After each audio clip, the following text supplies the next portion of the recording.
billahi minasyaitonirrajim. Bismillahirrahmanirrahim. Assalamualaikum warahmatullahi wabarakatuh. Alhamdulillah wassalatu wassalamu ala Rasulillah wa ala alihi wa sahbihi wa mawalah, amma ba'd.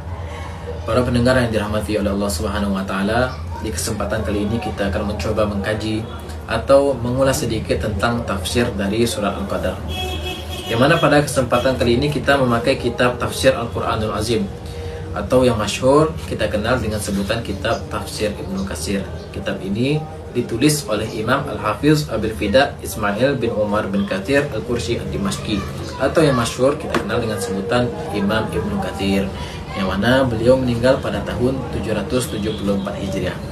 Nah, di sini Allah Subhanahu wa taala berfirman di dalam surah Al-Qadar, A'udzubillahi minasyaitonirrajim. Bismillahirrahmanirrahim. Inna anzalnahu fi lailatul qadar, bahwa Allah telah menurunkan Al-Qur'an itu pada malam Lailatul Qadar.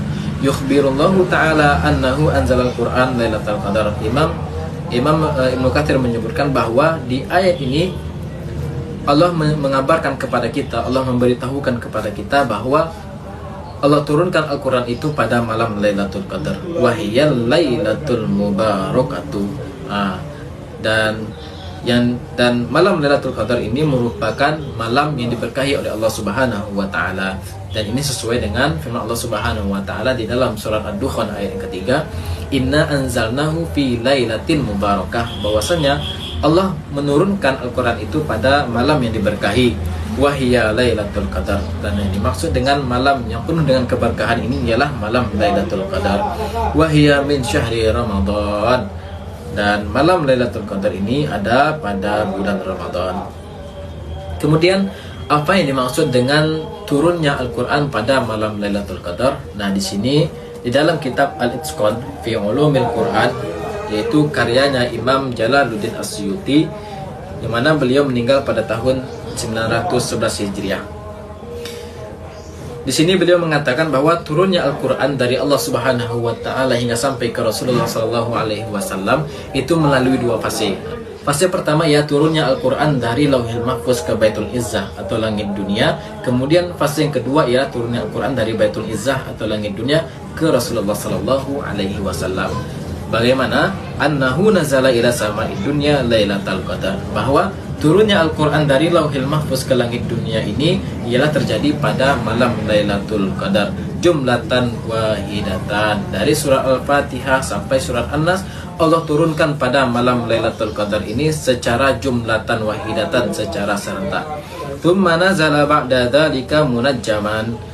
Kemudian barulah di fase kedua turunnya Al-Quran dari Baitul Izzah atau langit dunia ke Rasulullah sallallahu alaihi wasallam munajjaman, secara berangsur-angsur sesuai dengan keadaan-keadaan atau peristiwa yang dialami oleh Rasulullah sallallahu alaihi wasallam.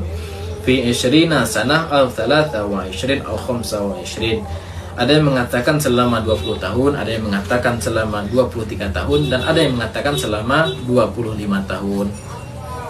Nah, kembali lagi ke dalam kitab Tafsir Ibnu Katsir. Tsumma qala ta'ala mu'azziman bi sya'ni Lailatul Qadar. Kemudian Allah Subhanahu wa taala menyebutkan keagungan atau keberkahan yang dimiliki oleh malam Lailatul Qadar. Nah, apa keberkahan atau keagungan yang dimiliki oleh malam Lailatul Qadar? Lailatul Qadri khairum min alfi syahr, bahwa malam Lailatul Qadar itu ialah malam yang lebih baik daripada 1000 bulan. Artinya apa? Artinya tatkala kita melakukan suatu amalan atau tatkala kita melakukan suatu ibadah pada bulan Ramadan, dan ternyata amalan yang kita lakukan ini bertepatan dengan malam Lailatul Qadar, maka Allah Subhanahu wa taala akan memberikan kepada kita pahala sebagaimana kita melakukan amalan tersebut selama 1000 bulan. Atau jika kita konversikan itu selama 83 tahun. Nah, kemudian timbul pertanyaan, kapan terjadinya malam Lailatul Qadar? Nah, di sini Imam Ibnu Katsir di dalam kitab Tafsir Ibnu Katsirnya, beliau sudah mengumpulkan beberapa pendapat ulama dan juga beberapa riwayat tentang kapan terjadinya malam Lailatul Qadar. Tsumma qad qila innaha fi awwali lailatin min syahri Ramadan. Pendapat pertama mengatakan bahwa malam Lailatul Qadar itu terjadi pada malam pertama dari bulan Ramadan. Yuhkahada an Abi Rozin, yang mana pendapat ini disampaikan oleh Imam Abi Rozin. Wah, kemudian pendapat yang kedua ialah wa huwa qaulu an Muhammad bin Idris Asy-Syafi'i. Pendapat yang kedua disampaikan oleh Imam Asy-Syafi'i, yang mana beliau berpendapat bahwa malam Lailatul Qadar itu terjadi pada malam ke-17 dari bulan Ramadan. Adapun dalil beliau ialah surat Al-Anfal ayat 41, wa ma anzalna ala abdina yaumal furqan yaumal taqal jam'an. Dan kepada apa yang telah Allah turunkan kepada Rasulullah sallallahu alaihi wasallam yaumal furqan, pada hari pembeda antara yang hak dan yang batil. Apa yang dimaksud dengan pada hari pembeda antara yang hak dan yang batil? Yaumal taqal jam'an. Maksudnya ialah pada hari bertemunya dua pasukan besar antara pasukan orang-orang muslim dan pasukan orang-orang musyrik, atau yang kita kenal dengan peristiwa perang Badar. Kemudian waqila lailata ihda wa ishrin, dan ada pula riwayat yang mengatakan bahwa malam Lailatul Qadar itu terjadi pada malam ke-21 dari bulan Ramadan. Di hadis Abi Sa'id Al-Khudri, yang mana riwayat ini disampaikan oleh Imam Abi Sa'id Al-Khudri. Kemudian ada juga yang berpendapat bahwa malam Lailatul Qadar itu terjadi pada malam ke-23, ada yang mengatakan pada malam ke-24. Wakila takunu lailata khamsan wa ishrin, dan ada pula yang mengatakan malam Lailatul Qadar itu terjadi pada malam ke-25 dari bulan Ramadan. Lima rawahul Bukhari an Abdullah bin Abbas, sebagaimana yang diriwayatkan oleh Imam Al-Bukhari dari Abdullah bin Abbas bahwasanya Rasulullah sallallahu alaihi wasallam bersabda, iltamisuha fil ashril awakhir min Ramadan. Carilah oleh kalian malam Lailatul Qadar itu fil ashril awakhir min Ramadan, pada 10 hari akhir di bulan Ramadan. Fi tasi'atin tabqa, fi sabi'atin tabqa, fi khamisatin tabqa. Atau carilah pada 9 hari terakhir, atau 7 hari terakhir, atau 5 hari terakhir pada bulan Ramadan. Fassarahu kathiruna bilayalil autar.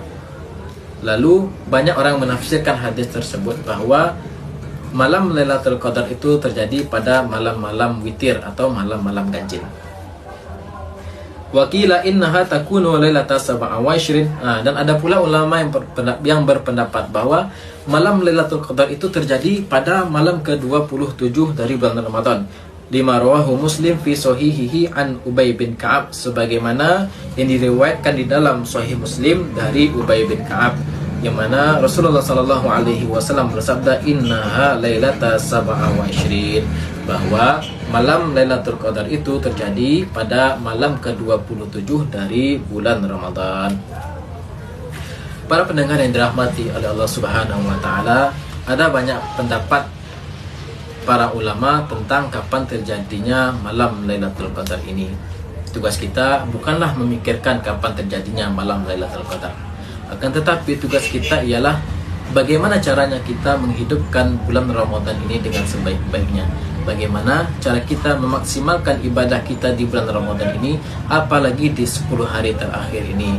Mudah-mudahan di antara amalan-amalan yang kita lakukan ini, khususnya di bulan Ramadan ini, ada satu amalan yang bertepatan, ada satu amalan yang kita lakukan ini bertepatan dengan malam Lailatul Qadar, sehingga kita bisa mendapatkan kebaikan, keberkahan ataupun keagungan yang Allah berikan pada malam Lailatul Qadar tersebut. Mungkin hanya ini yang dapat kami sampaikan. Mudah-mudahan kita semua dapat menikmati atau dapat merasakan malam Lailatul Qadar. Mungkin hanya ini. Wassalamualaikum warahmatullahi wabarakatuh.